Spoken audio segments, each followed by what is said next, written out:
Going to be a quick counter-attack. Sai loses the ball. Big knock forward. Waterfall's down and he'll find the target. Opened up from the heavens. Down a Decadensky player gets a touch right in field. And hold on a minute. It's going to be on target. Rebre knocks out. Isaac trying to bring this ball away. Flipping into the middle. No, NC cuts it off the sidewall. Beautiful redirect. Clear, but Dantronex collects. It's over to the left side where Silence lies. What a pass inside. Dirk and Jazz working together. The low 50 played ball into no man's land. Hill motion. Takes to the skies, off the ceiling, reset, dunks down! And Clifty will look to try and take a shot at the upper finals. Still waiting for its real opening. Clifty off the ceiling. Hold on a minute. He will find the redirect! Welcome to the Redirect Monthly. Last time we saw the debut of Chippy Chip's RLCS talents, but how will they fare in a Redirect Monthlies? It turns out in the upper finals, pretty darn well. They send Isor to the lower bracket where they had a close match against Los Frenchies. It was a bit of a topsy-turvy game, but they have managed to get this 0-second play out of it. But we've seen this matchup before. It's that upper final rematch. Surely Chippy Chip can just dismantle Isor again, but no, the Dinos stayed dancing. Reverse sweep was on the cards despite the heartbreak from that equalizer on 0. Isor were able to recover themselves to earn themselves that spot on Champions Field. It's where dreams are made or disasters are set, and unfortunately that was how the journey ended for Isor. It's myself, Aiden Sir Pegasus, joined here today by a Redirect Monthly debutant. It's been quite some time since we've been able to say that. Welcome to the stream, Gog Maxfish. Only took 27 months, right? That's a good start. Come on. Come on. No, I'm happy to be here. Not the first time. I mean, I was here for the LCQ, at least on the Switch channel for the LCQ. But now we go back to normal business and we see who can be the successor of Chippy Chips, because of course the three lands are not going to be playing this month or this time around, and we are going to, for sure, crown a new monthly champion until October. And it's going to be really tough boots to fill. I mean, you got Chippy Chips in that last monthly. It was a shock to our faces when we saw them sign up, being completely honest with you. You see them in that first seed, and there were no questions about it. But I feel like that was a pretty appropriate spot to find them. But there's a new first seed in town, which we actually will not see in this upcoming matchup. This upper finals is going to be Latique Esport versus pekka. We'll talk about the full name a little bit later, but it was that RASH team that got sent to lowers after facing defeat to one of these teams beforehand. So, a lot to be proven here on our screens. We've got our typical Englishman rosters, which are guaranteed at these monthlies, not quite having velocity. He's been shipped off to North America. We got Motion, Darku, and Vorsful making up that pekka side, and I assume a Francophone team on the other with Anarik, Atipik, and Ukoko. Rather strong roster there. We had to do a little bit of research. Turns out they've been on that grind, and where do you go when you need to grind out another tournament? How about the Redirect Monthly?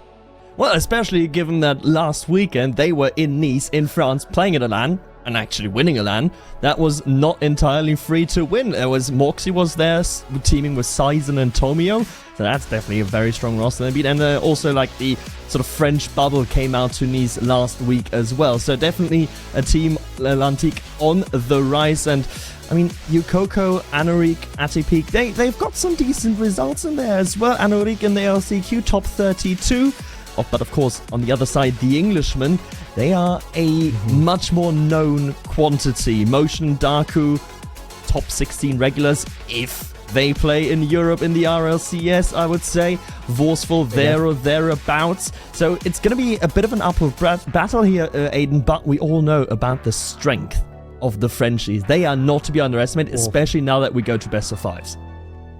And I like to see those Moroccan flags as well, actually dwarfing the once one French player on that team. Morocco just feels like it is very much a developing region when it comes to high talent Rocket League. And it was quite some time when it was a region that wasn't even allowed to compete at the highest level. So seeing all of these talents come through and be able to pull off such fantastic performances is an absolute privilege, and to have them here, of course, for the Redirect Monthlies is even better. But Darku, Motion and Vorsful, these are players we're very familiar with on this stream. That whole English bubble with Lifty and Velocity included as well. They've all had their turns here at taking the Redirect Monthly Championship. So very much established talent in the scene to potentially get knocked down by Lantique Esport.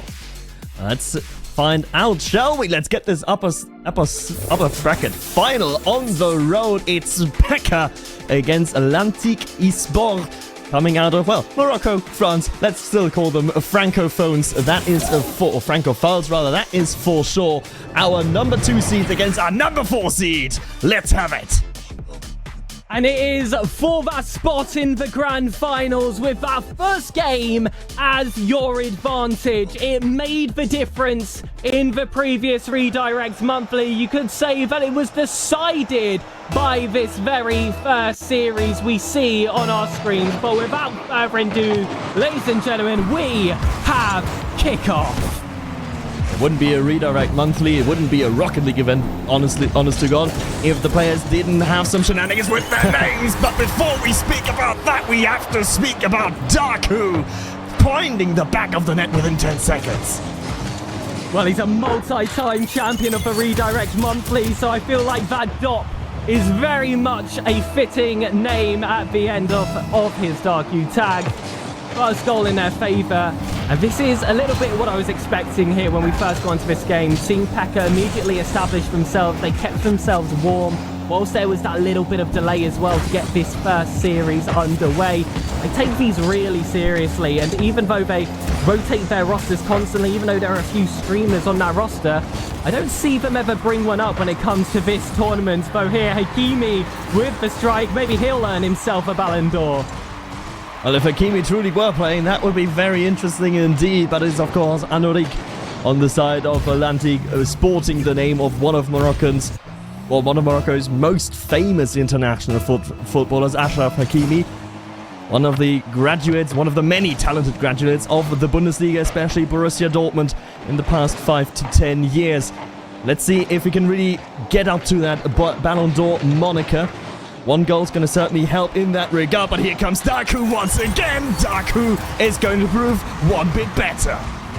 And it never takes him long to get him established into a series. He's not a player that requires any warm-up, and this team didn't require a moment to get their chemistry together. It was an immediate reading of the play. He positions himself perfectly just outside that 6-yard box for that backboard clear. And this is what Lantique have got to be so afraid about, is that efficiency, which is constant from these regulars. 4 goals within the opening minute. Vorsful with the first, proper kickoff goal, I would say. And we go into minute 2, nearly enough, with 4 scored on the scoreline. Neither team really wanting to give a care in the world about defense. They just go all guns blazing. And Ulrich being forced in an incredible save, which he makes. That's Peak's clearance. We'll just find Darku yet again. He'll be hunting for a hat-trick, though. Sections coming in quick here from Anorik. It's the first real time, but we've seen some sustained pressure here from Lantique Esport. Pekka now really tested in their defensive third, seeing if they can sweep their way out of it. There's going to be no team as an option here for Darku. Instead, finds an orange car. That's on target. It's a second goal for Lantique. Pekka suffocating from the force of Lantique. I'm looking at Vorsful in this replay, and I'm questioning everything. I'm questioning his read of the game in that instance. He was hoping that Motion got a touch on it, or would get a touch on the sidewall, but depth perception, I think, his biggest rival in that instance, thinking that he could go for the 100 boost, but instantly punished for that misjudgment. They don't need much, Lantique, to make you pay, and now Darku once again, together with Vorsful, wants to make up for his mistake, can't quite do so just now. And that was a really high pressing Pekka side, but still they're able to get themselves back in time. Yokoko has an option right behind in the form of Atipi. That last player, Anorik, gets himself involved. It's the first real 3-man play we do see from the orange side. We've seen plenty so far from Pekka, but as time has gone on, and both teams have gotten themselves settled in. I said that pekka didn't need much time to get themselves warmed up. Lantique looks like they needed about 60 seconds, and now they really look like a force to be reckoned with. Forceful, incredible save. Talk about getting settled in after his misjudgment earlier, immediately making up for it with a fantastic one. Can he find another one here? Good challenge on to the Lantique attacker. And now finally pekka can clear their lines. Darku, not enough boost to play with, but a good idea for the pass. Tragically, neither of his teammates really trusted that ball to come through, so now it's Anurik. He is a bit of a once-man. Anurik, can he move forward? Now he loses control of the ball.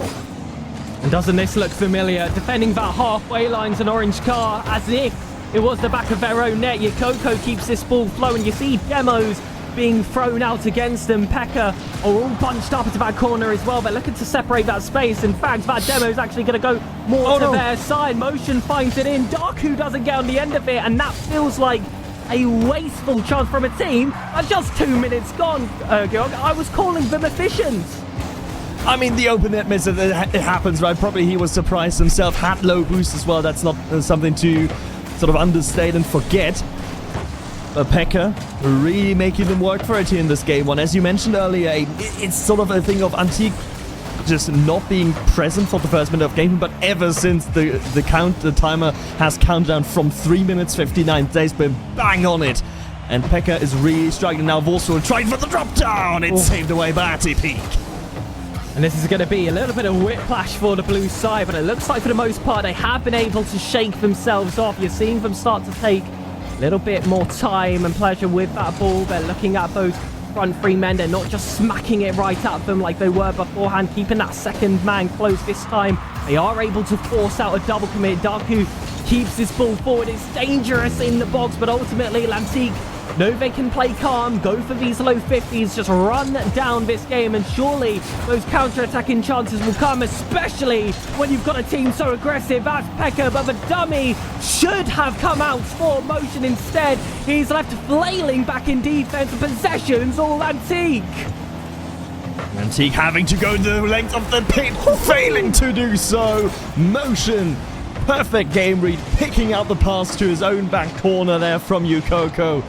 What a read.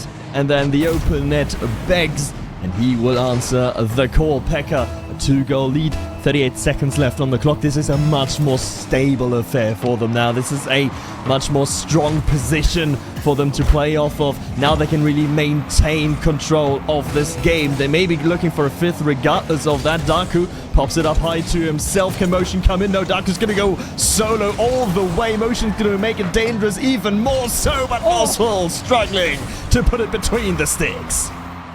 Darku flip reset off his own backboard, just trying to clear this ball out, run down that clock. It feels like the job's already done, but just to prevent any miracles, to shut down the dreams of Lantique in this first game, pekka have surely given themselves the opener. Lantique fall, but my goodness, what a second half fight from them. That was a completely different game as it progressed.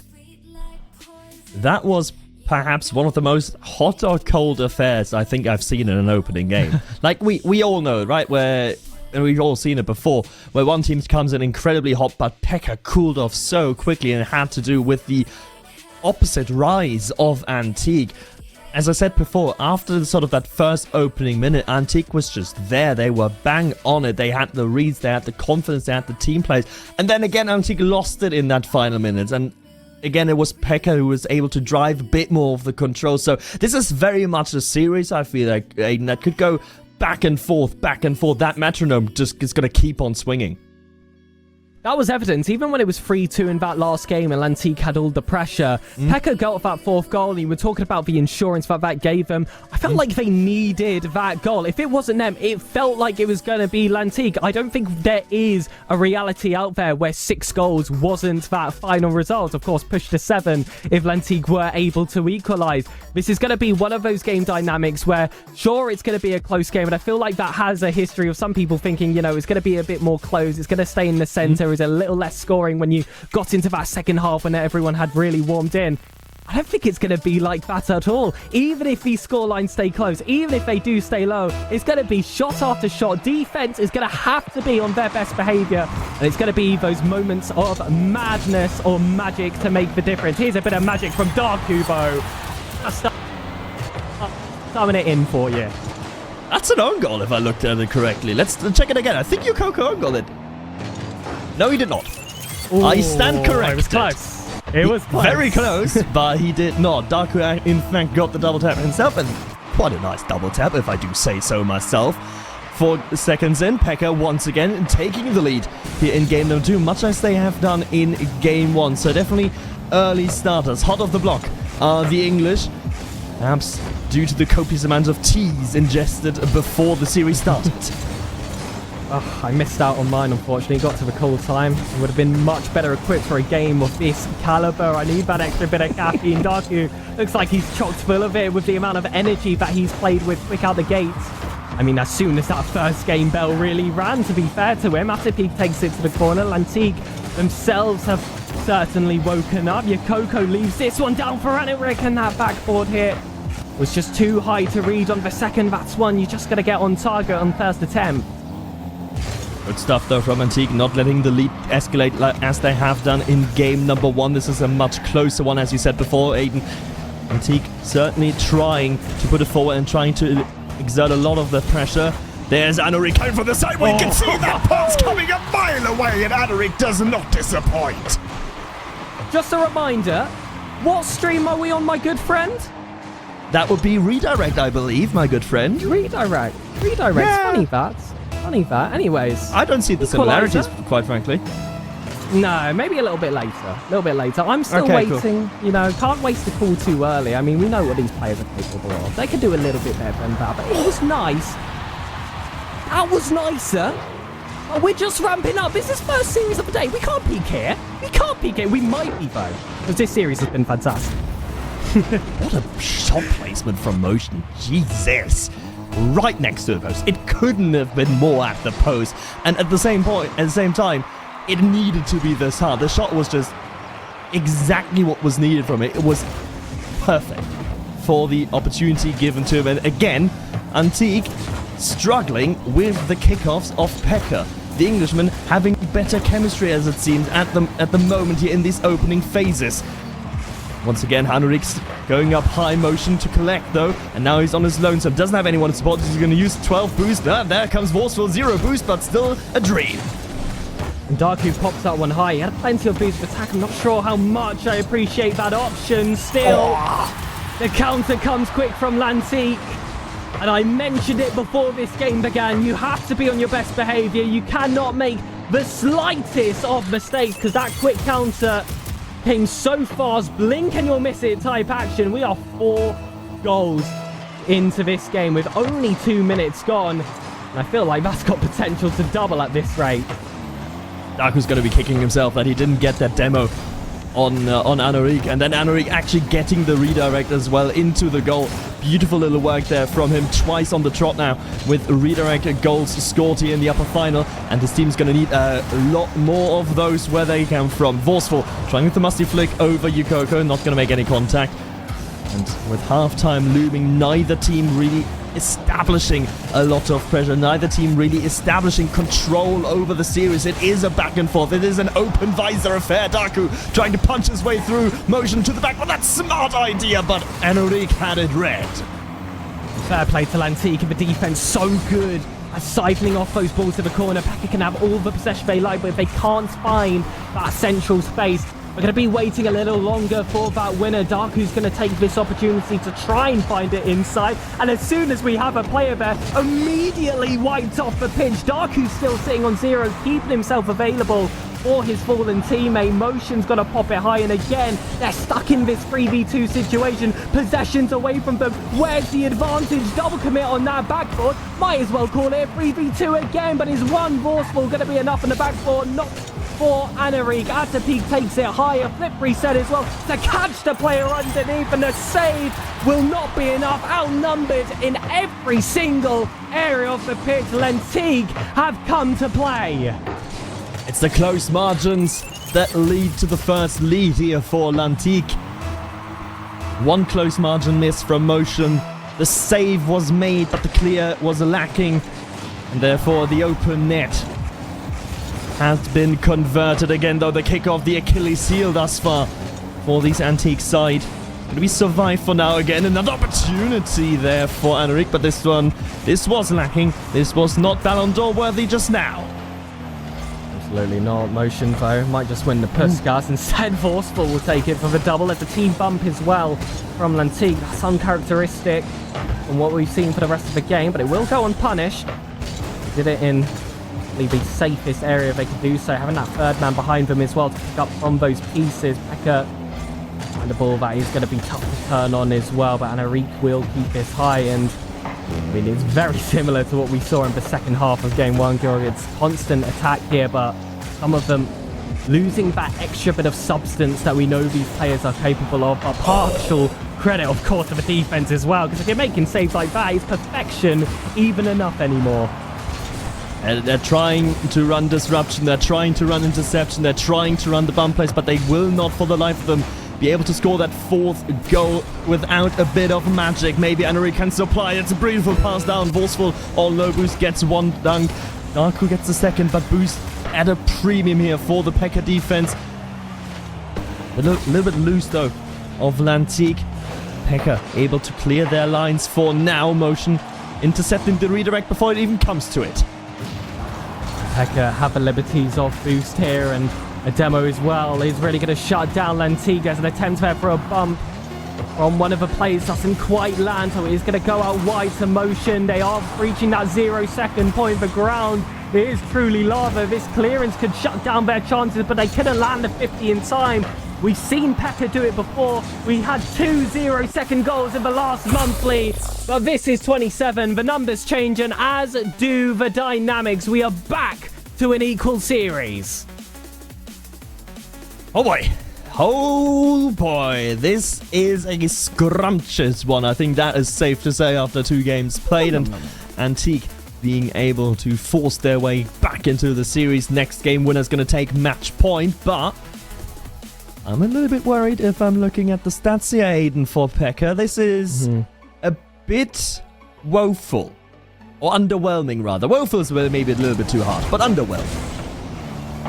It's just when you see those 3 names of the team sheet, they come with that layer of expectation behind them, especially when you consider the opponents they have. Sure, they recently won a French LAN, but these are players that we've seen in the redirect monthlies constantly. This should be their stomping ground. They probably, amongst them, have taken the most money from Redirect Hazard out of anyone else that has ever played in this tournament. Okay, so that has got to mean for something, and even if that is not of value to you here, there are LCS performances as well, of which, for a majority, they have played alongside each other for. So having a little bit less amount of shots than Lantique and not quite having that fear factor as well once they get themselves in that final third is concerning. I feel like, if anything, those shooting stats were doing them a lot nicer to what I was seeing on the pitch, because a lot of those shots that were credited, they were never going in. They were never going to cause any issues for Lantique. We're still hunting for something a little bit more menacing. pekka were forced to make these immense saves to try and shut down and keep those score lines a little bit skinny down the middle. Same cannot really be said about Lantique, and that's just due to lack of opportunities to do so. Only 6 shots last game, but the one even more threatening part is the 7 demos coming out of Lantique last game compared to the 3 of pekka. Really, Lantique not scared to go in physical again here. Ukoko hunting for Motion this time around on the goal line. And to peek, name we haven't uttered too often in this series thus far. He's trying to buy a little bit of time for his teammates. Darku pops up high, Forceful jumping in as well, and now it's Motion stranded on the back line. Atipik has an open net. Can he fight the flick? No, he cannot. Lose control of the ball. And with that, a great opportunity for Antique goes begging. And now it's pekka's chances. No one's there on the backboard. That read, though, not fighting its way through the 2 straight Lantique defenders. So Anaric's got an option to bring this ball back forward. It's high pressing from Lantique. That's your third man, Ukoko, pouncing onto this play, but with high attacks, with high risk. Sometimes you're going to feel the brunt end of it. They escape with their lives on this occasion. 90 seconds gone, the longest we have gone without a goal in the game, and it feels like it's only been 10 seconds. So much action, the game moving exceedingly fast as this series progresses. Yukoko's back on that corner, wants that player near post, instead has to fight through a sea of blue, and pekka managed to clutch up their defenses. And you mentioned the game speed there. This is absolutely unreal. You know, sometimes the pro lobby doesn't feel, or bubble lobby doesn't feel fast, but actually is. This one is fast, and it feels incredibly fast-paced from all 6 players on the pitch. The time to make decisions is near 0, yet they mostly make the correct ones. Darku finds the pop-up high, but he also finds his master in Anorik. That's the player I'd count on in those kinds of positions. So far, Darku has been the miracle maker for pekka in those kind of 1v2 situations where he's used his mechanics to best his opponents. Motion takes it under, goes for the bump thereafter, but Lantik are just able to tip it out, and now it's power in numbers yet again.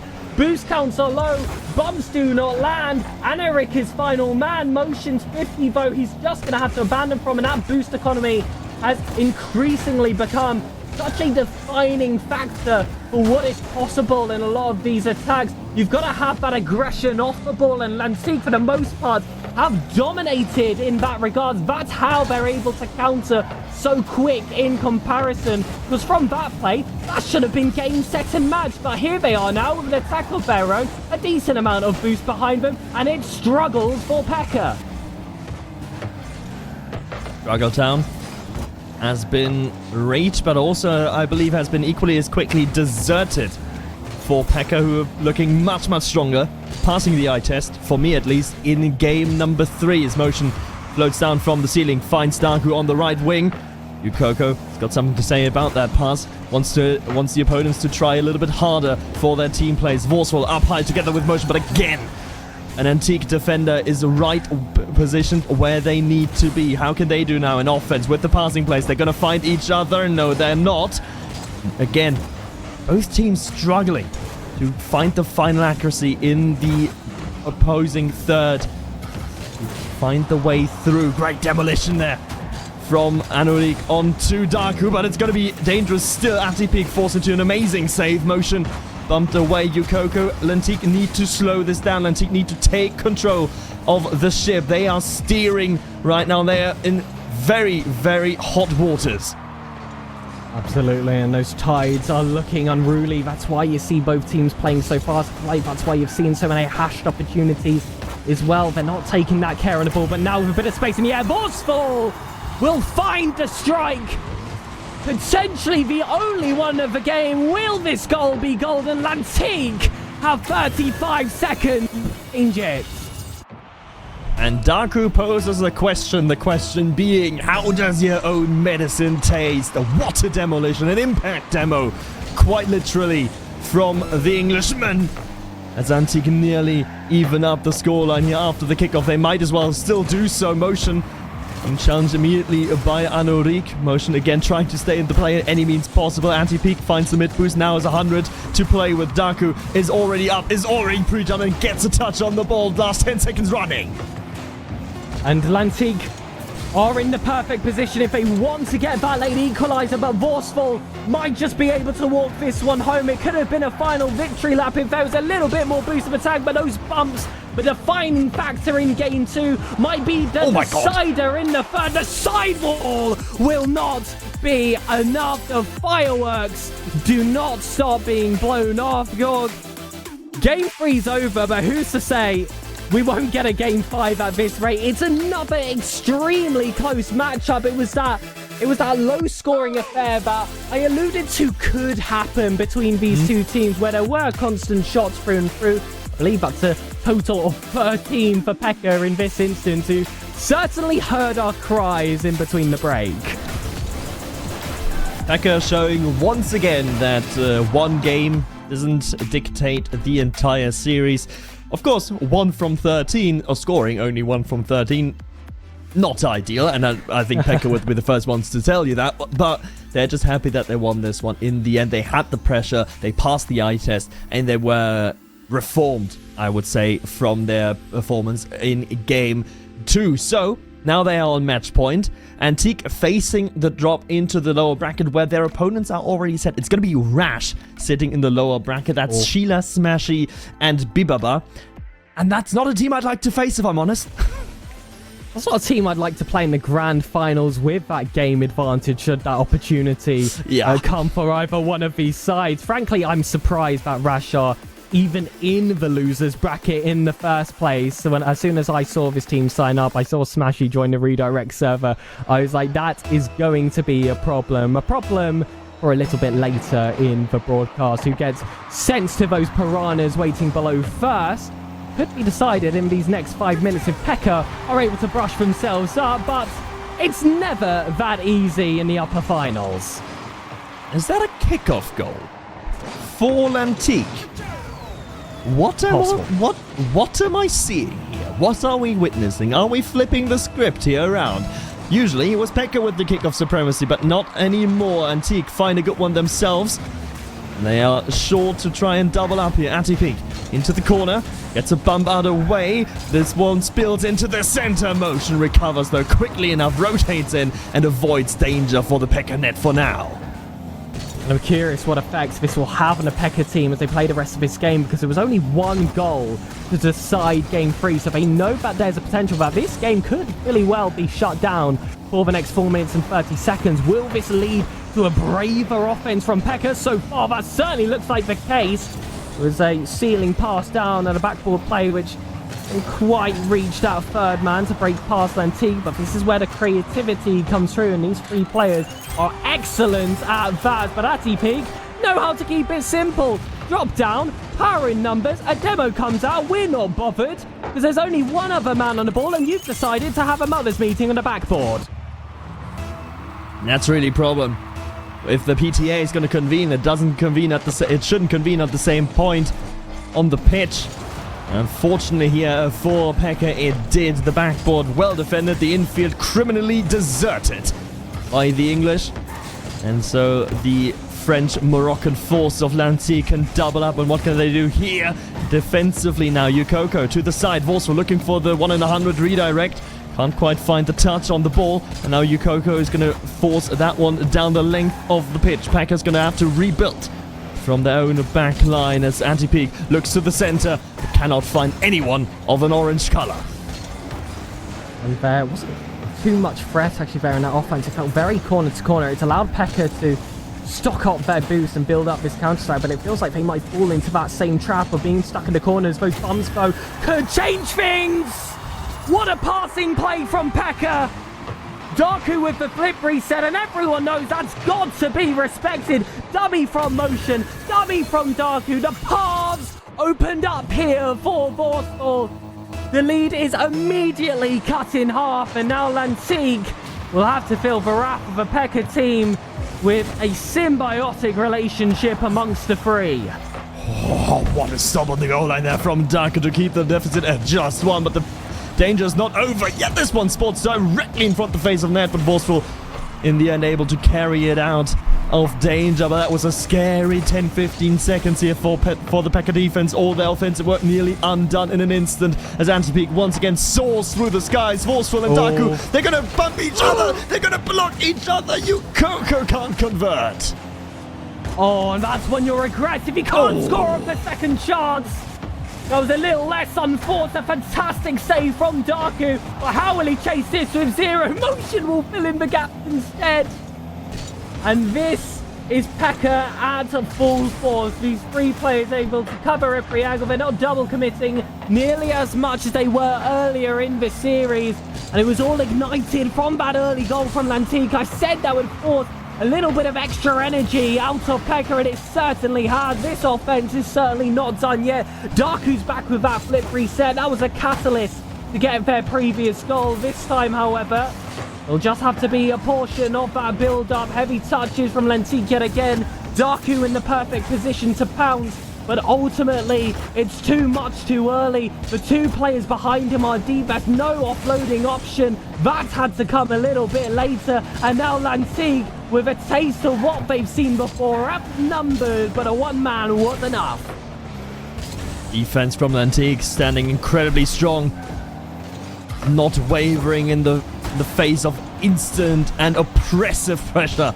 Coming out of pekka now, finally a bit of time to breathe, but for how long? Vorsful trying again, double jump there from 2 players, and that's going to be enough. The double commit not punished, quite the opposite. It's going to turn into the second goal lead here for Lantique. There was a question mark in chat as well from one of the players. Not really sure. Oh, goodness. I'm not really sure what really happened in that instance. Why wasn't there a single player of pekka behind? There's a demo straight off the kickoff as well. Lantique might just get their second kickoff play of the day. And are we sure that the colours have not been switched? I mean, we've got one of the best producer-observer hybrids on the world on the case here. Who's to say he isn't pulling a little prank on us? I would definitely say Hazard is very much capable of doing that. I'm not saying he would. I'm just saying he could. Realistically, what can't he do? I feel like we'd have a much better time saying what he couldn't do than what he could. I mean, he can run this whole tournament for one, doing moderation, a little bit of the online stuff as well. All 4 of these players to be able to play, so absolutely. Thank you, Tim, as well. And by the way, redirect 28, I'm sure, is already in the plans as well for future. Not an easy job to do, but ultimately what allows us to have fantastic series like this, which as it stands, Georg, looks like they might be going that full distance. Certainly seems that way. 40 seconds, and the game visibly has cooled off in that last time. Only 30 seconds remain now. Both teams wanting to go to 5, wanting to go to Champions Field to sort this one out. I think this is going to be the calm before the final storm. Neither team, really wanting to continue. No one wanting to show your hand as we go into Game 5. Now that is something I genuinely have never seen before.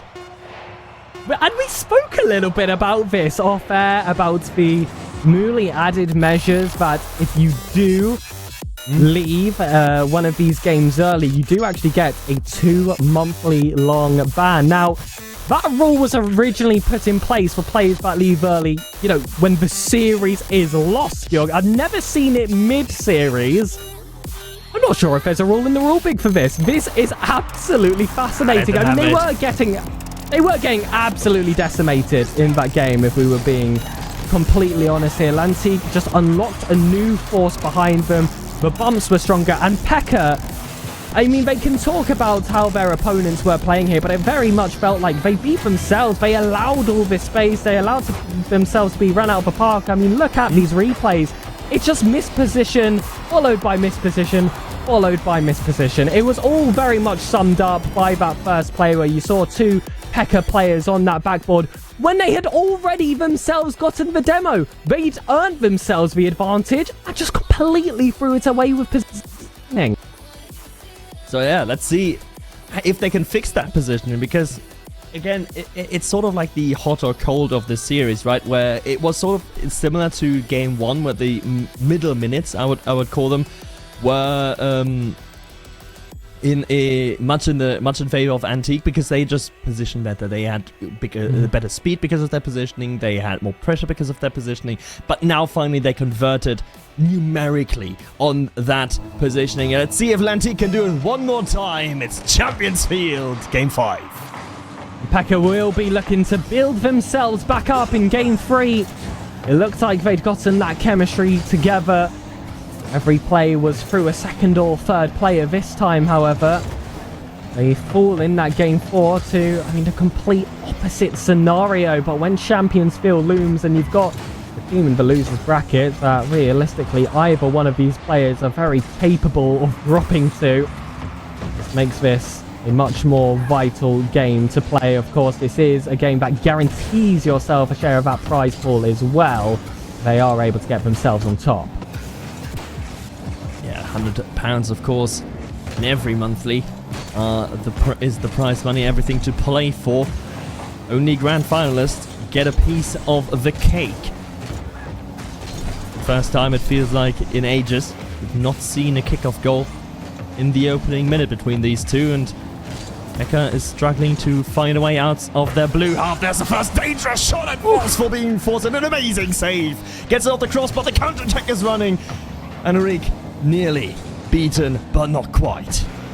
And well, we know what we saw with our eyes. We don't have to talk too much about it, but this has definitely become a grudge match between these two teams. There is everything on the line here in this Game 5. A spot in the Grand Final, a spot with a weighted advantage, a guaranteed share of the prize pool. And what I feel like is going to be most important for the players at this point, that pride as well after last game's antics. That Motion's able to cut inside that ball, pops it high for the second man. Darku was looming inside, but Lantique were able to read that play just a beat ahead, and that beat will make all the difference. It's been a little bit more of a slower affair. Both teams have dug a lot more deeply to get these clearances out, but as soon as a hole is found, and Enrique will storm his way through. Hakimi-esque here, cut in from the wings, unstoppable for any remaining Pekka defenders.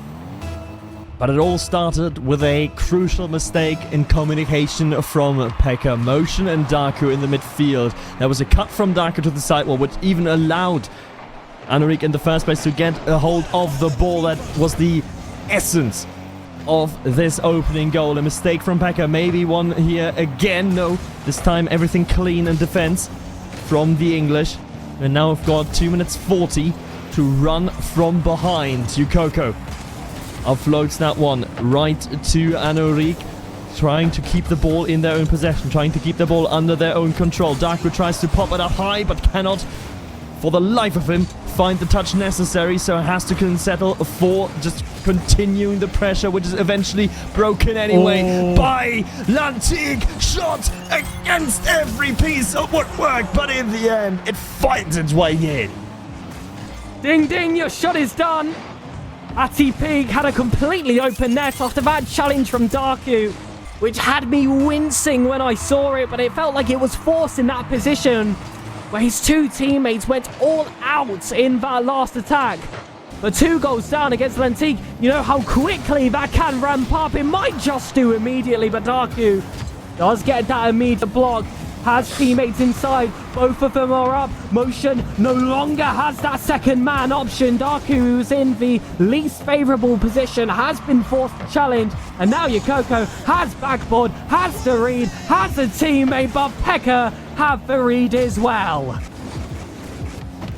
Lantique got all the reads, but Pekka have a motion, and Pekka have a Darku moving forward. But the freight train has been stopped at the last possible exit.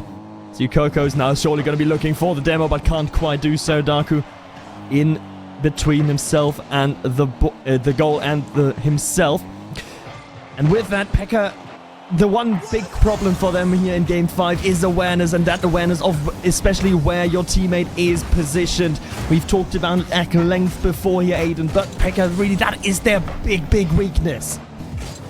And it's not something we have ever really seen in previous Redirect monthlies, it must be said. Usually, this is the team you'd ride on for those passing plays, ride on for all of those pre-jumps that they love to go for as well. This time, they're forced for demos and some of these desperation 50s which have gone through.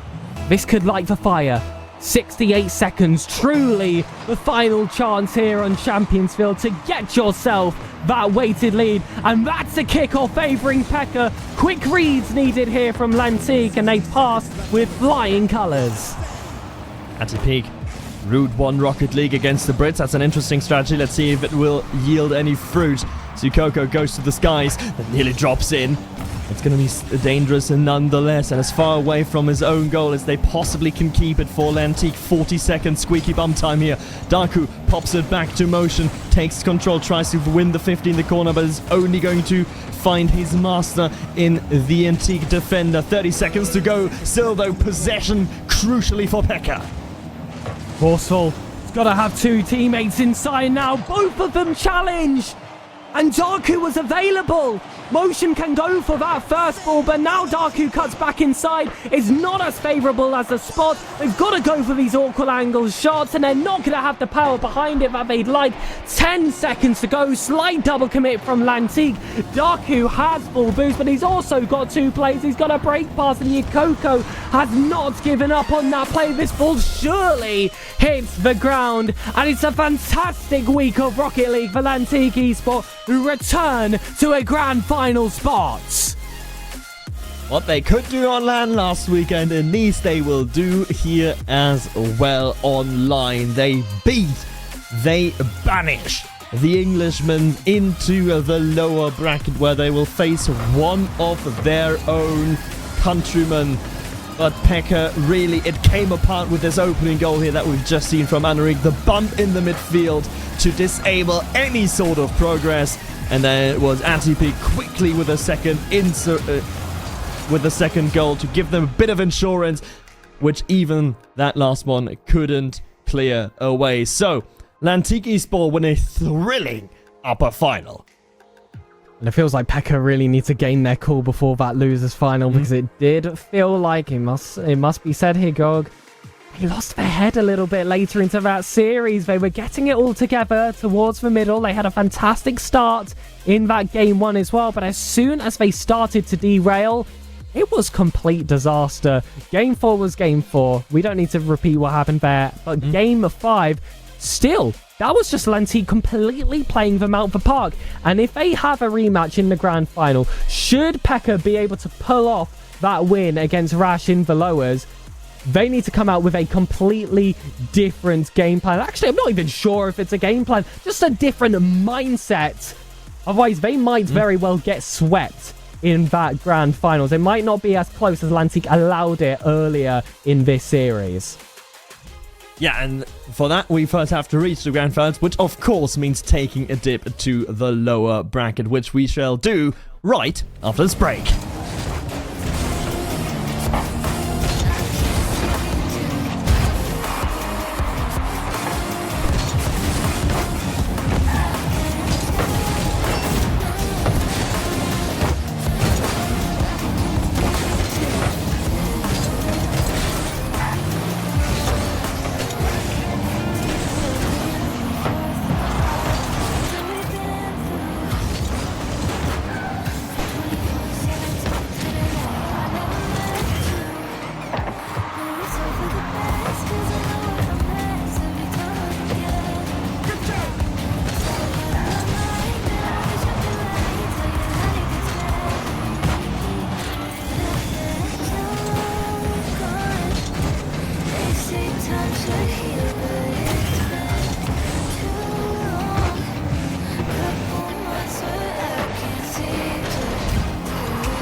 Ladies and gentlemen, welcome back to Redirect Monthly number 27. It's time for the Grand Finals. Don't worry, you have not time skipped. There hasn't been a problem with the monitoring out here. I did speak well. There was a forfeit in the lower finals, which, Georg, I'm not quite sure we expected. Well, things happen, right? And some players have good mentalities, other players have bad mentalities, and, you know, they're also the English that exist. So that's all I'm going to say to that smashing lower bracket final we've seen. Obviously, Sheila smashing Bibaba would have won that anyway and won to appear to the grand final, where they will now face Lantique Esports. First of all, let's look at that matchup now a bit more in detail, because RASH, a team of European... well, Unity, actually, is going to face against the Francophiles, and I mean, there we see it. 3 distinct flags. Not many times that we see this nowadays in Rocket League. I love when we have these international teams come out. It's Sheila, Smashy, and Bibba. Sheila and Smashy, of course, have played together in EU. Actually had the opportunity to run their team stream for Open Free under 86. They were able to get themselves a top 32. So...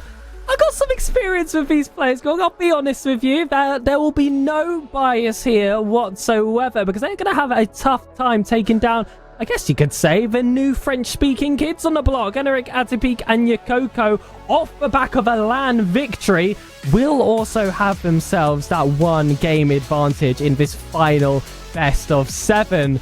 But frankly, I'm not even sure how RASH got into the losers in the first place. I did have a little bit of a look at their run, and sure, they did play some tough opponents. I believe it was Dreamy and Boa they ended up dropping down to, with Red Mob rounding off that roster. So it's a very strong team in its own regards, but a sweeping result against them was not quite the exit I expected. But that's why we love the double elimination brackets. I mean, sometimes things just happen, right? But, like, the one thing I'm most excited about in this matchup is, for sure, the Hungarian prodigy. Bibba, it's the first time we're going to see him playing on the pitch. He's 14 or 15 years old. He's born in the year 2010. He is nearly half my age. I feel very old right now, and he will do things that certainly I will do nothing but gasp at. So... Aiden, what do you say? Let's get this grand final going. It's a 1-game advantage for Antique, but there's a RASH coming up their leg. It's itching, it's annoying, and can they swat it away from whence it came? That is going to be the question. And Bibba, born in 2010, is going to be the one all our eyes are on to perform in this grand finals. Starting off from behind is going to be no easy feat, and I say this every single monthly grand final. This first game on our screens is going to be crucial, whether you call it game 1 or game 2. I'll leave that to interpretation, but this is a must-win for RASH if they want to reduce this one back down to that familiar best of 5. Let's see, this game 1 always crucial in this sort of format. Bibba already making a mark here with the demolition. Sheila's got an opportunity, puts it up high, gets the cross by Smashy to follow it up. The European project, it finds success immediately. And it didn't take long. Assist from the German, goal from the English, and demo from the Hungarian. When 3 nations combine, are Monaco and France going to be enough? Historically, Georg, the answer is typically yes, but Redirect Monthlies, anything can happen. You might not even get a lower final you expect. Let's just see how RASH now settle into the series and how Antique settle into the series now with that 1-game lead. Sheila nearly finding a worldie there here in the opening minutes. Smashy leaving that one for his German comrade once again. It's Enric missing the ball. The Hungarian, the young one, the toddler with the second. I'm sure he'll be loving that right afterwards. The toddler here with a little bit of bite behind him. And this is very much echoing what happened in game 1 of the uppers. Lantique dropping early with a few goals in this first game, but we know how they can warm up into a series. I believe actually 3-0 was the score at the end of the first 60 seconds in that uppers. So don't divert your eyes too quickly. We know how quickly the tides can change, but RASH It's a really tough roster on paper to try and turn over. Let's not forget, they were our number 1 seed coming in, and per your previous question, or rather I would like to pose one myself. You said he has a bit of bite, this Tortlain Bibber. Do they actually start teething when they're this young, or is that just a byproduct of his enormous jaw strength? I feel like it's starting to come through. You still have to, heat up the end of a bottle to try and soothe a little bit of that pain, a little bit of advice for, any mothers or fathers that might be watching the Redirect Monthly. Feel sure to drop in chat if that is the case. I believe we do have a legend in the form of Monkey Shines, who is one himself, but I think he's way past needing advice from Sir Pegasus. Are any of us really ever, and are any of us really ever safe of anything that a young player in Rocket League can do? Bibber, hat-trick within 67 seconds. Antique had a dreadful start to their game 1 in the upper bracket final, but this blows that one out of the water. 5-0 down. If there were such a thing as go next, I think we would hear it rather soon, as Bibber looking for Sheila on the flank, but can't quite find his German teammate.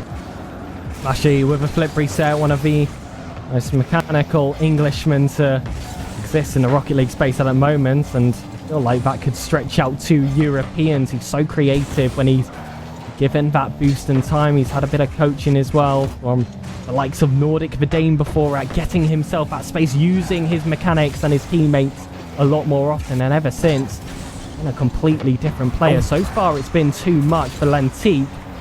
That's not to say the help of his teammates, and I guess mentioned has not been of help as well. Sheila, once again, that's his most treasured position, when he can read the play, when he can dictate the play of the team, of the opponent. Let them come to him, just be in the right position. That is where he truly shines. And now together with Bibber, trying to find a way out of their own half are RASH. There's one long clear from Anorik, but the double tap is slightly wide. Not a first goal here for the French Moroccan outfit. And I feel like the idea of this first game has certainly changed here for Lentique. Initially, you come into this thinking we can immediately double our lead. We can make it a real pain for RASH to try and make that comeback. But now, I feel like they're going to be using these first 5 minutes, and especially these final 2, as a little bit of a warm-up to get used to these new opponents, this caliber that they do face. I'm not sure this is going to be one they are able to turn around. This is where game management turns a lot more to series. Yeah, this game might be already lost, but that doesn't mean you can't get something for the way back. Yukoko finding a good little pass down to Atipik, who has the speed over Bibber.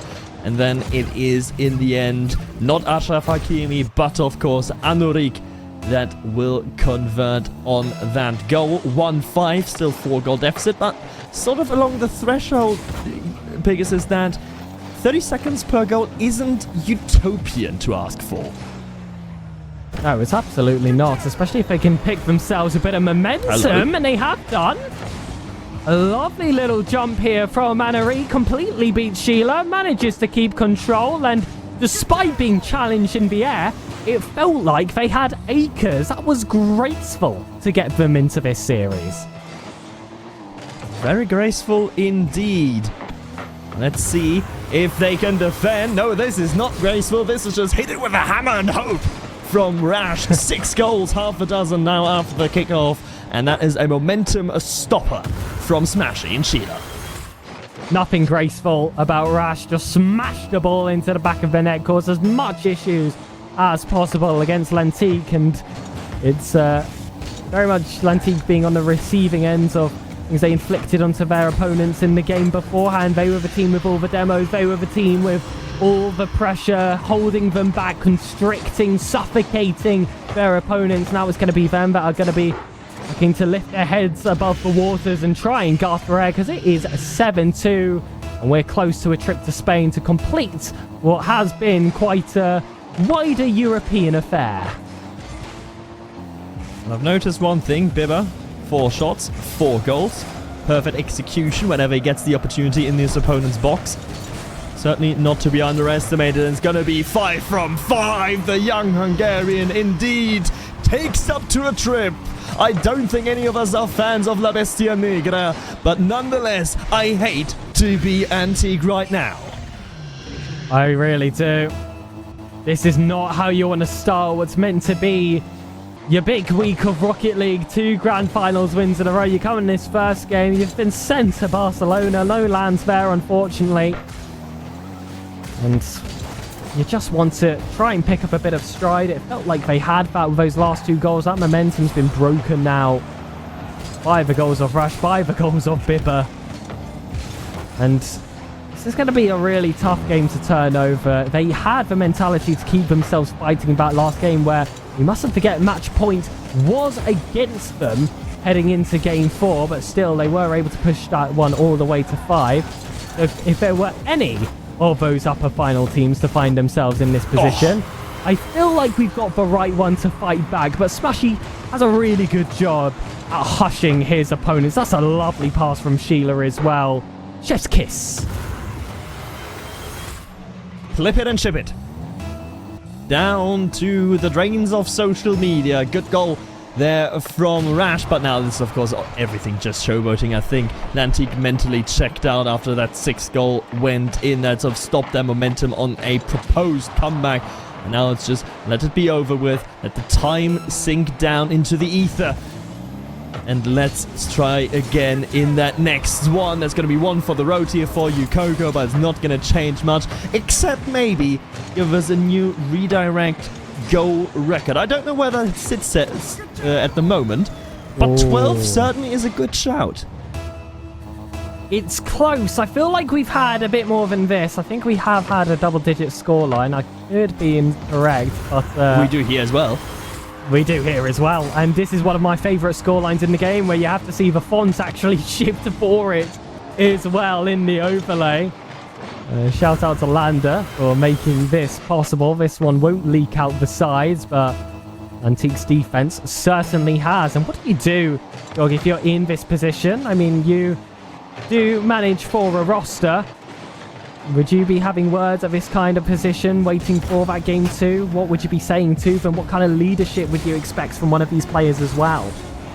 Well, that's a good thing about being a manager. I don't have to think about that stuff. That's what you have a coach for, right? I'm not there. I'm not listening to anything they say. I'm just there to organize everything, as we see a 10-3 scoreline in game number 1. And now, but the question that you pose still is, of course, is very relevant. What do you do here after a thorough thrashing? And I think it's when you're down 4-0 in the opening minute, or even 5-0, I think, after like 67 seconds or something like that, I think you just sort of, that game it's garbage time, right? Everything behind that is just garbage time, and you're like, okay, clearly we just need to get back, just need to get warm again. Clearly we need to get back in stride. Like, this is an outlier. This is not the norm, and it's even stuff that happens still in the RSCS semi-regularly, where you just have to, I expect Antique to be able to just mentally very easily deal with this one. So what you're saying, Gorg, is go to the Rocket League garage, change your decal, and blame that first game on heavy car park. Does that about wrap it up? No, placebo is not a thing. Stop blaming it for everything, please. That is okay. I'm going to hit the shot, because otherwise I'm going to go on a massive tangent, but you've just hit the sweet spot. I hate placebo. It's not a thing. Stop pretending it's a thing. Please. Everything's the same. But it might be because they were in an in-game party. They've got to leave the party once they join the server, and it makes their car weigh less. Come on, come on. You've got so much experience. I'm here, 20 years old, not 21 yet, and even I know this by now. Come on, it's all these small differences. And I did see a player of Lantique leave the game early in the last match. I can't quite put my finger on who that was. They might know the method. They might have just changed their decal and watched them come out with instant attacks after the kickoff. I am a placebo truther. You're also wrong in is what you are. But no, the thing that mainly is, it's just a mental reset, right? And it's a valuable tool to just mentally reset yourself and just load into the series fresh. I think that is the true benefit of leaving the lobby and doing all that stuff. If you change the car or not, really in the end doesn't matter. Like, maybe you say it does, it really doesn't. If it's the same hitbox, then it's going to play exactly the same anyway. So yeah, but nonetheless, I like the sort of leaving of the lobby. I like the sort of, okay, I'm clearly not in the right mind space. I clearly need to reset. I clearly need to do something different. And hello, it has worked indeed here for Lantique. They've come a changed team into game 2. They look like they actually belong in this grand final and find the opening goal. They're ignoring the top of our screens. This isn't a weighted best of 7. This is a best of 5. The last one was their little bit of warm-up, just testing the servers. The connection's all right. Now Lantique are here to play, but RASH are not going to take that one lying down. Bibba plays this ball forward to Sheila. That redirect was looming. Smashy was looking for the demo as well, but with that two-pronged attack, you leave Bibba alone, but he's been so strong for the side. They've got a full faith in him to make that first defense. Peak looking to live up to the name, but ultimately it's another clearance from RASH and the counter-attack is on. Peak really wasn't quite high enough. He was K2, but unfortunately Everest stood in his face. As Bibba now trying to go down that flank. Sheila only one touch, going to spill mid. What can Anorik do? Just sends one on target. Smashy easily able to deal with that one. And now RASH on 2 off, and they surely are a bit stumped. You're going into the second game that is played of the series, and now they're going to be stumped even more because hello, Yukoko is there. It's 2-0. Yukoko cleared with the demo, and Anorik chases back for the bump on Smashy as well. And Tika locked and loaded. And RASH, we spoke about Whiplash in the first series of the day. What are they feeling right now? It's not 5 for 5 goals anymore for Bibba. It's not Sheila and Smashy freestyling amongst each other. This is a proper game of Rocket League worthy of the title of a grand final. I was warning in that regard in the opening, in the break between the two games. Things like that happen. Sometimes momentum just runs away. We all know how good these players can be. We all know how good Smashy is currently. Bibba with an amazing recovery finds the pass over to Smashy, who then is just simply too wide to be passed by Peak, and it's 2-1. RASH halve their deficit. And 2 minutes 47 still left to go. I feel like there's a few more twists still left in this tale. Only in 2 of this weighted best of 7. We went the full distance in the last monthly. That was by virtue of a reverse sweep denial. Not quite the same storyline over here. Sheila strike is just able to thread the needle between the two Lantique defenders. And this is what he brings to the table. A little bit of German engineering here. Has it angled to perfection. The right bit of velocity behind it. And all of a sudden, the first half is complete. It's 2 apiece. And the second half is truly when everything can change. I was about to call that shot basically German as well. And that's because it is humorless. It is just very dry, drilled underneath the crossbar, precise, exactly what you said. So yeah, that was the highest level of praise that we can give to Sheila for that impeccable shot. But maybe that is just the start of something else here for RASH, as Bibba goes to the corner. Peak already waiting there, anticipating the Hungarian to do exactly that, as Yukoko now just trying to take control in the corner, but constantly orange players diving in time and time again.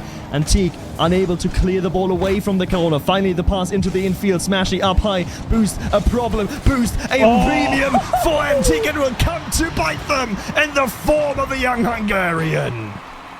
A rash challenge from Smashy. Flip reset, but he knew immediately what he wanted to use that flip for. And with the space opened up and one man hungry for goals, RASH come back from 2 goals down and show why you play till the whistle. Lantique still have their opportunity to do so. 90 seconds the distance. Who's to say this is the end? It might not be Yukoko. A bit of work there for him to do. Finds Enrique on the side wall. Smashy picks it up high. Interesting recovery. The Englishman actually getting its second touch on it. Gonna buy some valuable time here for Bibba. And if we know something about young prodigies in Rocket League, that they're incredibly comfortable in the air. Mechanically, he buys so much time for his teammates, Sheila and Smash, to be in position. That is exactly what they needed at that time. Great maturity coming out of the Hungarian. Ashi doesn't get that one on target, but still enough to force that first man to flick, and Lantique looked like they had an opportunity for a counter-attack. They fancied it a little bit too much, therefore they had more control. Sheila has shut it down, and now all of a sudden you see those scrambles in amongst the box. Zero boost all around. Yukoko with a desperation pinch off the wall just to try and turn over this possession. The boom balls are coming out. You see no sense of control anymore from Lantique. They've learned their lesson from that pounce beforehand, but now with space in front and at a peak off the ceiling, Sheila acts as if there was no play whatsoever. It's a confident touch, a lovely 2v1 position, but ultimately not used to its full potential. That defensive touch from Sheila was just testament of ice running in his veins as he finds a monstrous pinch. Not going to find the target. And now it's going to go to the ground. Bibba and Sheila trying to accomplish as much, but it's Antipeak who keeps the ball alive. Smashy diving in, trying in vain to even land on the ball, but they cannot ground it for now. Antipeak does them a favor, and from 0-1 down, they usurp their deficit and are now 2-1 up.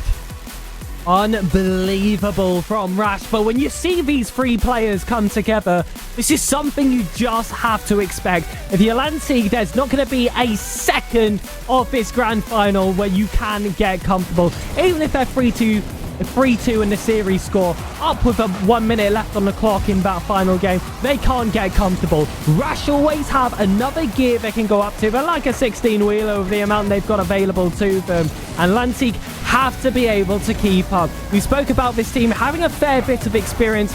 I'm not sure if it would quite match the likes of Sheila and Smashy. Sure, they've seen themselves at those lands recently where they've been able to pull out results, but if we're looking at European Rocket League, Smashy especially is becoming a bit of a mainstay, especially when it comes to those top 32 and higher positions, with a few main events sprinkled in as well for him. And I mean, if we talk about lands, there's not a single country in Europe that does more lands, I feel like, than Germany. And Sheila basically present at every one of them as well. So experience, once again, name of the game. And that experience is so nice to have for them, because they've got that bit of a looser spirit with them as well, right? In Bibba, in the young gun, in the Hungarian, who's basically spawned at the beginning of this year and was instantly good in the competitive scene. So someone like him is going to be definitely appreciating the experience that those two bring to the table, and that's going to calm a lot of nerve. That's going to be very helpful in the comms department as well during the series, as now RASH will certainly be trying to make it 3 for 3 here in this grand final. It's game 3. Lantique, the only game they've won is because they have been going to the grand final through uppers. They've not been able to beat RASH on the pitch yet. And usually we see a rematch here in the grand final, so you can truly say it's not at all been earned against this team. We were shocked to see them in the lowest in the first place. This was the team I was expecting, honestly, to be upper finals and grand finals bound, guaranteed. But now, with that life behind them, a little bit of a tougher challenge ahead, and a Lantique team that has been in excellent form today. Still, they have been able to step themselves up. That could be the opening goal. Atipi gets there just in the nick of time, but Demovo will come through, forces out a second opportunity here from Yukoko, who's awkward in his own corners, forced to make a backflip. It's going to that corridor of uncertainty, but Lantique makes sure that ball is cleared on their own terms. Now Sheila, again, taking time, taking control. That is the main difference, I feel like, between the upper bracket final of Lantique and this one here in the grand final. It doesn't feel as fast, this series, but it still is. But it's because RASH is willing to take control of the ball sometimes. It's because RASH is tactically trying to slow the pace down. They know they cannot compete if it's go, go, goal, go, go, go, pedal to the metal all the time. They have to take their moments, pick their moments, and that is where the gameplay maturity of Sheila and Smashy really shines through.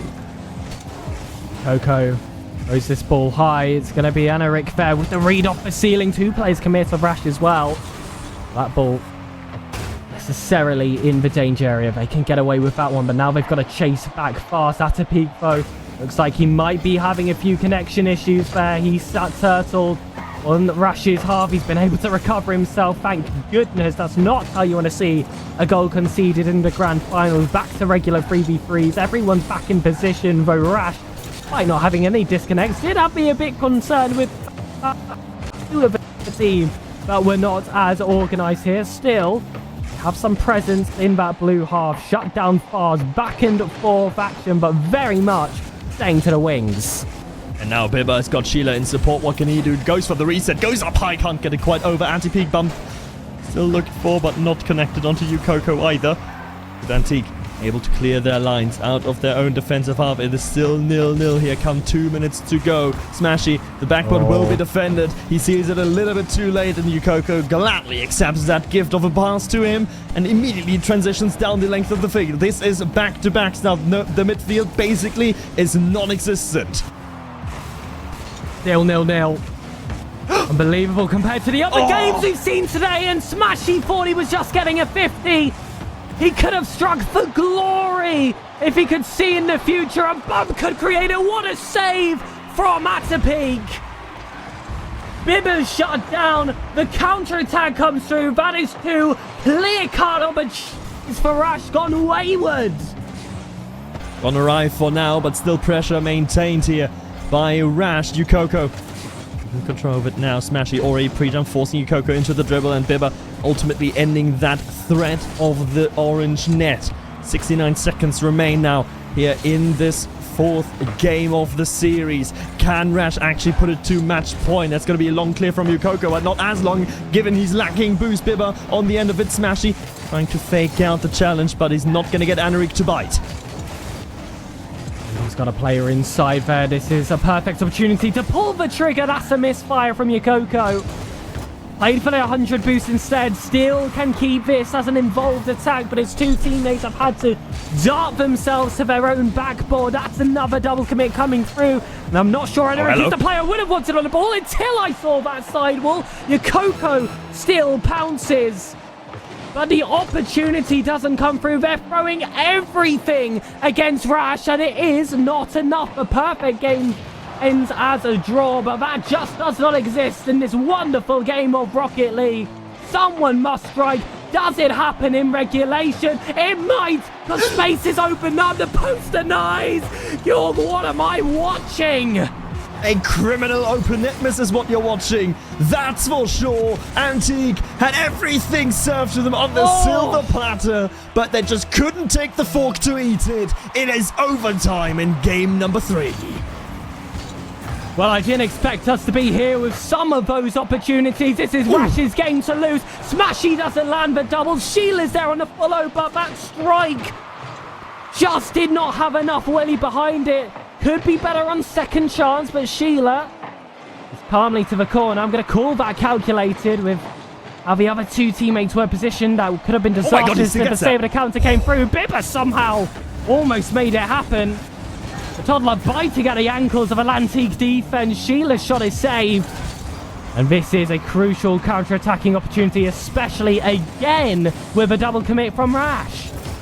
Yeah, but the double commit is not going to be fateful in this instance. Bibba, that's the first touch, has really let him down.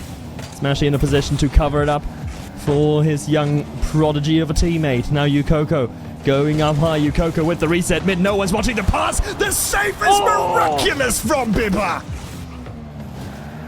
Insanity, ice cold from the player. He doesn't know what fear is when it comes to these grand finals, when it comes to these high-level games. Anaric is awkward on that first touch, but in all fairness, he does an excellent job with it.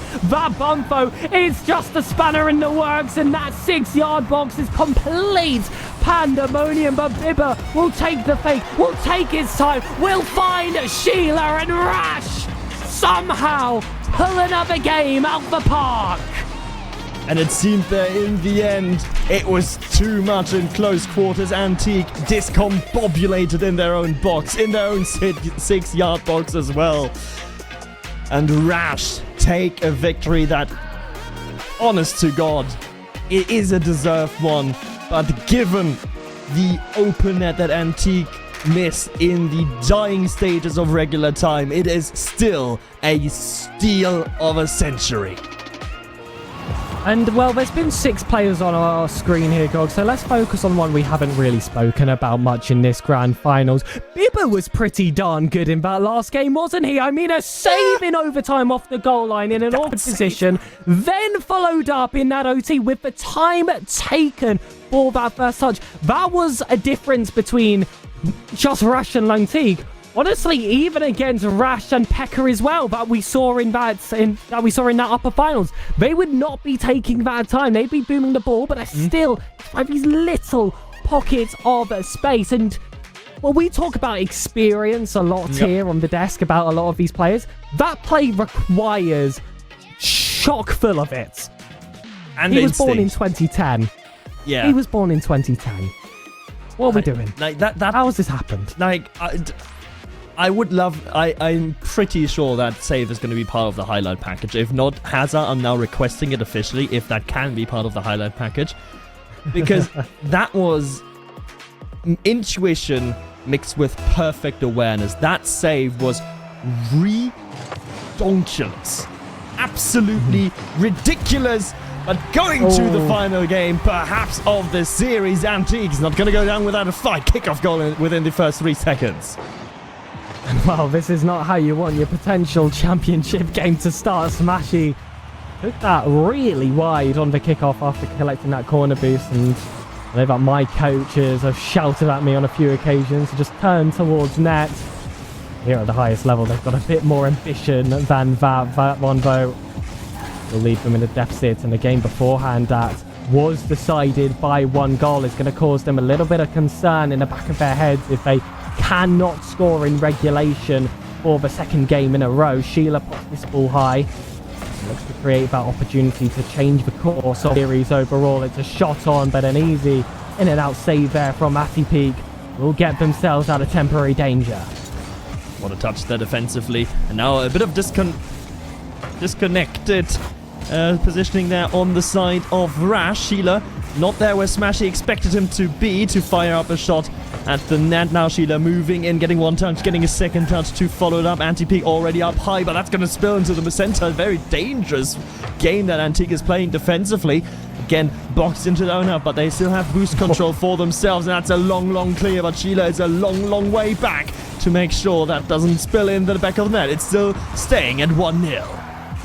Smashy's really fancied those air dribble bumps. Can't get it on that occasion. Just takes it off the wall. Bobber again with that backflip to get that ball high. It feels like that's his specialty in this series. Finding himself in these awkward positions and still with that backflip. It's not something you typically want to do in these kinds of positions. They just somehow work out for him. He's so good at mastering a single area of this game. Smashy again keeping this ball low, plays it a fake on that first man, grabs that 100 boost, and Smashy on 100 boost is going to be alarm bells ringing for the defense. Bibba looks to take it inside, but Sheila's shot quickly shut down by Lantique.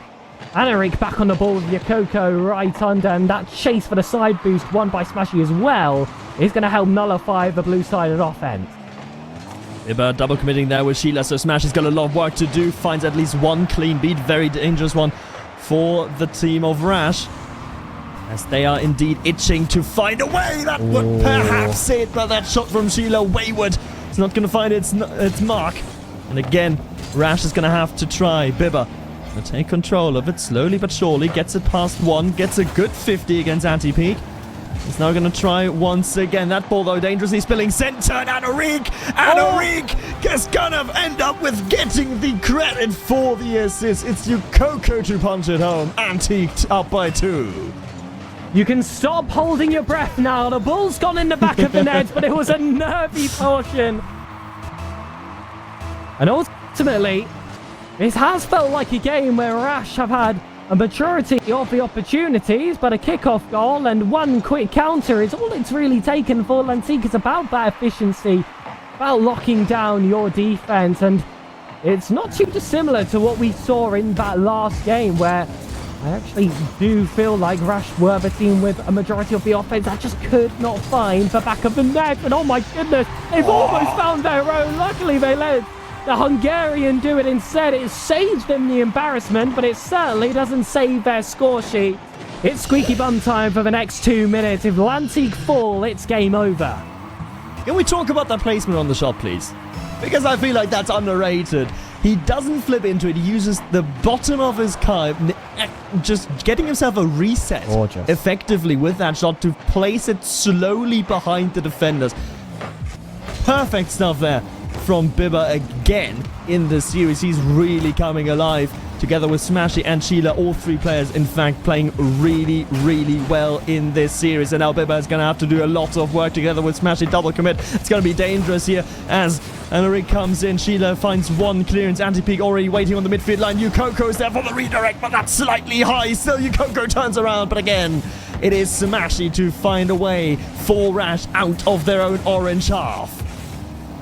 Smashy stays on, and he's got Anti-Peak hot on his heels, steals that ball from him. He's pickpocketed down for Bibba, however, has got that player on the left-hand side. Sheila with a second chance. 2 touches wasn't enough. Smashy only needs 1. It's equal again, and game 1 starts to come back in the back of the minds of Lantique. We know how that one ended, and it could potentially be a repeat to end the grand finals. If in doubt, just smash it out. And if you're gonna do that, then I mean the player that a name is basically intertwined with smashing it is gonna be your best friend in that situation.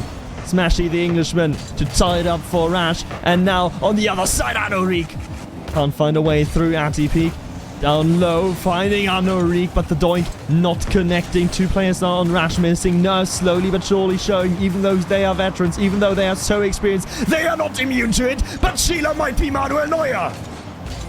And those crossbars again play themselves as a factor. This 3v3 turn 4v4. Smashy though fancies himself as that one-man army. It's Bibba with a reset. The one thing missing from his arsenal so far is those highlight plays. He's happy being that sharpshooter, however, doesn't get an opportunity to do so in this occasion. It's a ball high where Sheila will stay on. 0 boost for Lantique. This should be free for Smashy. I don't think he understood how clear of a position he had for himself, but he's able to make gold out of pure dust to get this ball back forward, waste some time, and if this ball hits the ground, it's going to be 1 goal the difference for RASH, securing themselves as monthly 27 champions. 1 goal, that is all that is in it, and Smashy nearly finding it off the kickoff. 7 seconds, and miracles being worked in the box of Lantique, but they're going to need a few more of those come the longer parts of this overtime. 20 seconds, finally things settling down a tiny bit as Anuric goes skyward. Anuric all the way, no! Hungary is in his way once, and then the post for the second instance. Smashy was so close there to crashing in a teammate, crashed into an opponent instead, still recovers himself at a bump thereafter. But his Anuric will be fancying himself for that double! Gotta be reaching that at this level. Sure, he ran out of boost a little early, but that's going to be one that you're going to be kicking yourselves for at the end of this series if you do not end it advantageous. Bibba back to that corner to Smashy. It's a very familiar position to how this OT started. That demo, though, will make all the difference. We're going to game 5. Clear the line. Not just the demo, but the bump as well on Sheila to open the path. I think it was Anti-Peak finding the physicality there for Lantique to get them into the series, to get them on the scoreboard proper now. And as we move on to Neo Tokyo for Game 6, this is anyone's series. It is simply too close to call. And again, it's Lantique dominating in the demo department. It just feels like this is characteristic of this roster. We've seen it in uppers, we've seen it in grounds. It isn't a product of their opponent. That is just the game they play. And ultimately, it's what won them that last game in bad overtime. That final demo play, opening up the space for a defense that at times looks impenetrable from RASH when you've got mechanical excellence, like in the form of Smashy, the consistency of Bibba, and of course, just the German engineering, as we dubbed it before, of Sheila. That's a really tough cookie to crack. So absolutely, if you can't beat them, it's a classic. Sorry to bring it to your ears. Delete them. Well, that's going to be £5 into the caster phrase jar of doom. I'm very happy to await your generous donation to our little pot here. But of course, no, you're absolutely right. This is especially defensively, we've seen it time and time again here in this grand final.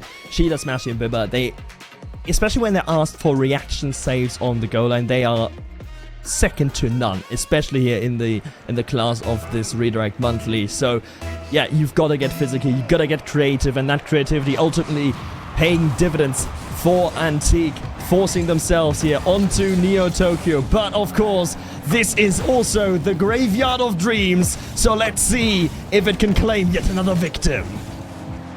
Well, you speak about teams being able to play proactively or reactionary. It feels like RASH do have a bit of both. Well, I'm not sure how they were supposed to respond to that occasion. They were gifted completely free opportunity to take advantage of. Actually starting to creep forward from third. This is going to be his first ball to take. Has a player right behind. Team bumps coming through. This is a disastrous start from Lantique. Typically, they've been getting these kickoff goals in the first 30 seconds in this series so far. Not quite facing those same fortunes. The Neo Tokyo curse perhaps coming out to play. That shot's out wide as well. That's uncharacteristic. What is going on? Well, maybe RASH aren't the only ones that are subjected to nerves, as Bibba clears that one from the upper 90. Massive pinch coming out, but that's only going to fall into the hands of an Antique player. That's a great pass and an even better shot conversion from Antique. This is not an easy angle to find. Over the shoulder, essentially has to no-look it, trusts his teammates' positioning, and this is what happens when a team sticks together over multiple tournaments. Please take note of the bubble scene, because you can pull off plays like that like it's nothing. The instant knowledge of where everyone is, the intuition of where they would and should be. Absolutely vital, as is this 50-50, or we could call it 100-0 from Smashy onto the blue defender ATP from hero to zero in a matter of seconds.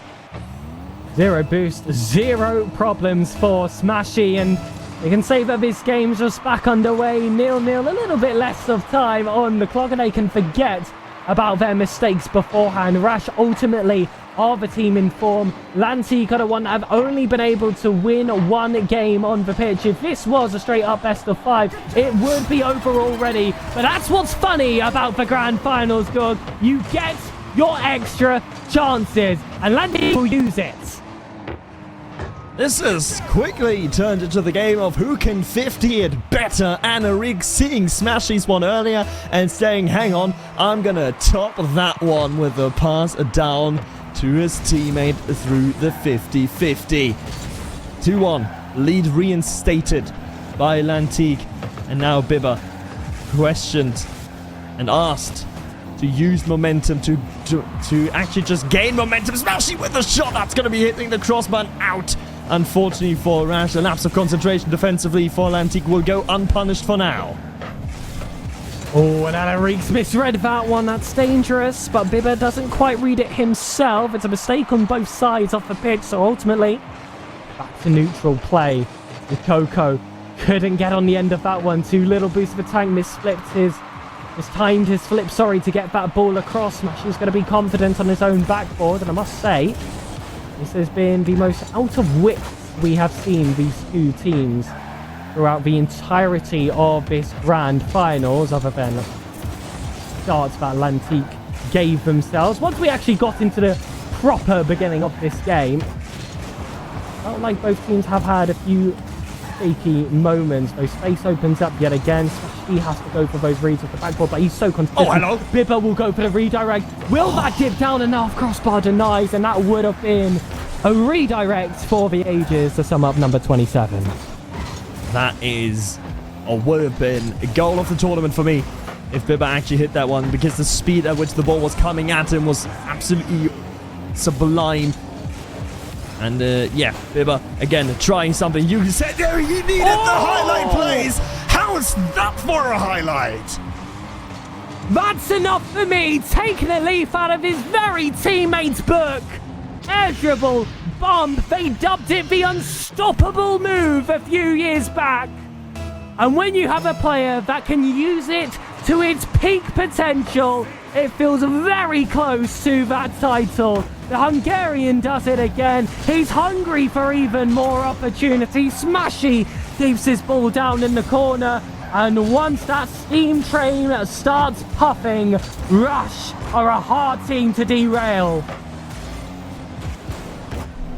RASH now, again, just as they've done last time around, come back. It is again 2-2 at the dying stages of regulation. Next goal certainly feels like one that could decide. It's silver goal territory here in the dying stages on Neo Tokyo. Bibba having to fall back, leaving Yukoko space.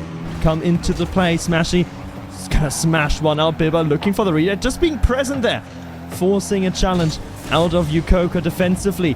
Now overstretched himself, trying to get that ball center, having to rotate back on zero boost, but this is helped out tremendously by Anorik, buying him that time, and the last 40 seconds now come up.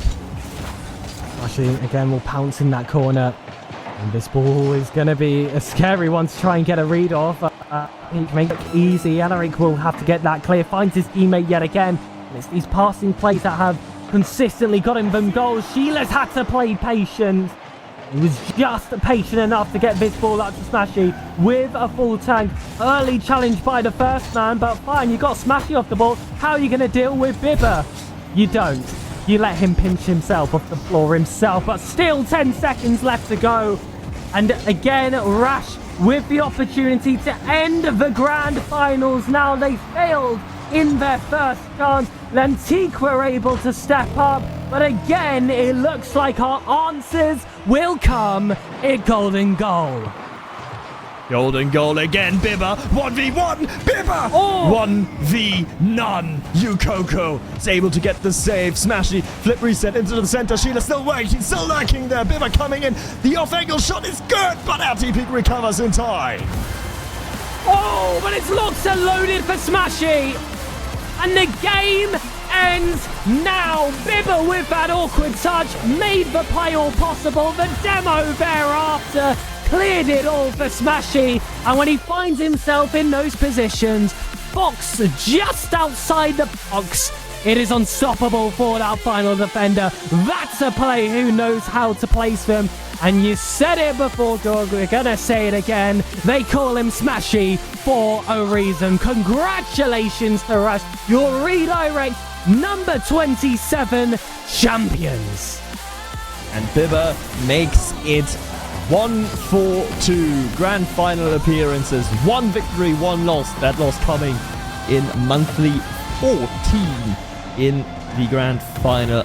Game 7 loss. This time around, it is a Game 6 victory for the young Hungarian. Smashy and Sheila, I'm pretty sure this is one of their first wins as well here, if not the first on the Redirect channel, on the Redirect monthly. So good luck and a good job to them. A deserved win after a fantastic grand final performance. And in the pockets of RASH will be an extra £70 for final 30, going to Lantique for being our team to tango with here in the grand finals. They earned themselves that spot against actually what the seeding would have called for, with an impeccable performance against, well, pekka themselves to get themselves in that spot, even able to get themselves a game win on the pitch as well against RASH. So there's going to be no questions about it. That was our deserved grand final, and our champions will be able to take that spot. But this will be the end of the Redirect Monthly number 27, which means sign-ups I believe will open up tomorrow for number 28. But also, we were not the only broadcast giving you coverage of today's action. We had a few team streams as well. I believe it was Zaxually, Borky, Kiki, and Wilforium, I want to say, off the top of my head, to fill in that sports for us. A big thank you to them as well for giving us some of the earlier action. Be sure to check out their channels. You can see them linked on the Redirect Twitter, which you should also go over to keep up to date with all the action. It's not just Redirect monthlies, ladies and gentlemen. You could see the likes of myself or Georg, who you saw earlier in the month for the LCQ on this very channel. There was a lot of moving parts, but this has been myself, Aiden Sir Pegasus, alongside Georg Macfish. Please do use this opportunity, my friend. By the way, fantastic debut to shout yourself out. I don't need to. The shouting out has been done by the players, and that's all we are here to do. So I was just going to say thank you very much for watching, and we'll see you for number 28 in October. Peace!